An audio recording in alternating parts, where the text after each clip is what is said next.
Guys, update tayo. Dalawang beses na naman ang paggalaw sa ilalim ng lupa. Ngayon lang nangyari ito mga idol. Alas 12 ng tanghali. Kaya pakinggan po ninyo.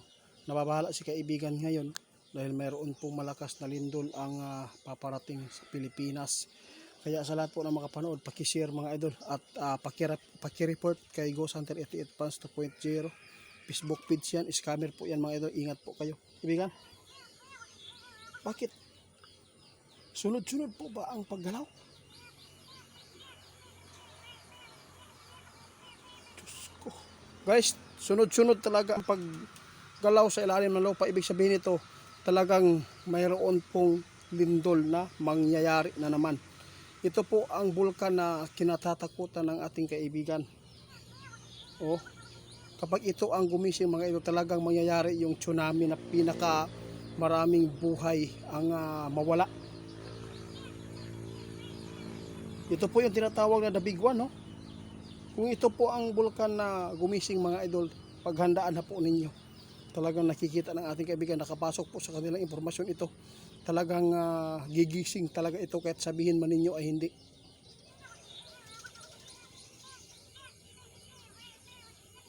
Nako guys, ito po sabi ng ating kaibigan, itong bulkan na kinatatakutan po at binabantayan po nila ngayon, ang Apo-Laki mga idol. Yun po ang pinaka-delikadong bulkan na ilang dekada na po ang pagkatulog. Hindi ko alam kaibigan, ilang dekada na ba? Ha?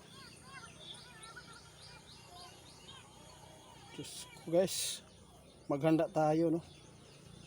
Talagang nakikita ng ating kaibigan na gigising talaga kahit sabihin pa nila patay na. Talagang magigising po yan mga idol dahil po sa daming bulkan po dito sa Pilipinas. Kaya lagi tayong nagkakaroon ng paglindol, pagyanig. Tandaan ninyo, ang Mayon muling nagpakita na naman po ng laba. Kaya nababahala si kaibigan dahil may paparating na malakas-lakas na lindol. Paghandaan po ninyo mga idol. Bilangin na po ninyo ilang yanig na ba. Basta mayroon po siyang ipinapaabot si kaibigan dyan na aabot ng 25. Delikado na. Oo, lalo na mayroon pong vulkan na nagpakita na naman po ng lava. Kapag pumutok ito, ilan na. Naku kaibigan, ito po yung nakakilabot na impormasyon pala ninyo. Grabe guys, no? Pinaghahandaan talaga ng ating kaibigan. Ngayon, ang maganap sa bulkan na gigising mga idol. Kaya tandaan natin kapag gumising ito mga idol, kapag nangyaring pagputok ito, ito po ang mangyayaring katalagman o sakuna, yung tinatawag na tsunami. Ito yung the big one siguro kaibigan.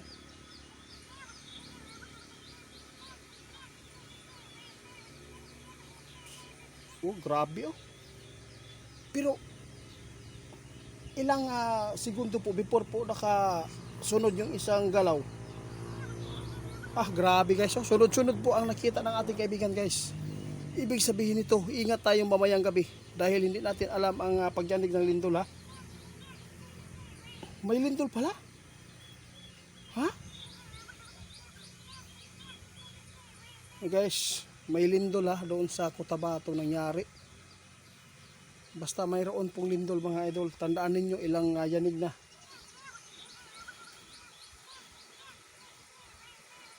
Ingat daw kayo mga idol dahil kapag mayroon pong paggalaw sa ilalim ng lupa, masama ito.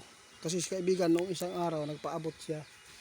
Tapos nangyari po yung pagyanig doon sa Cotabato. Sinabi po ng ating kaibigan, no, na mag-ingat tayo ngayon sa kalamidad dahil hindi natin alam kung ano ang mangyayari pa dito. Tingnan po niyo mga idol, sasabay po ang lindol sa kaguluhan eh. Mahigit 5 mga idol ang lakas na pagyanig. Delikado ito pag may kasunod pa ito daw mga idol. Sige kaibigan, salamat po sa impormasyon. Guys, paki-report ni Ghost Hunter 88 Fans 2.0. Scammer po yan ha. Mga idol, kapag nakapanood kayo sa Facebook, Ghost Hunter 88 Fans, scammer po yan. Mga video ko ang kinuha nila at mga herbal natin kapag nagpost tayo, nagpo-post din sila kaya nakapang-scam. Oo nga, akala po nila ako. pero fake account pala yun. Sige, sige. O, sige, sige. Babay po, babay. Guys, babay na si kaibigan. Sa lahat ng makapanood sa amin, kayo na lang maghusga kung maniniwala kayo dito. Maraming salamat. Kung hindi, maraming salamat din. Kung mag-ingat kayo, salamat din. Basta mga idol, tandaan ninyo ngayon, masama ang nakikita ng ating kaibigan natin ngayon. Dahil sa mangyayari, agad po si kaibigan nagpaabot ng babala. Kapag ito daw bulkan na to, pag gumising ito, kahit sabihin man nyo patay na yan, talagang magigising ulit daw yan. Kaya pinapaalalahan kayo na talagang mayroon talagang malakas na lindol, dabiguan o tsunami na mangyayari sa atin. Kaya maraming salamat sa inyong mga idol.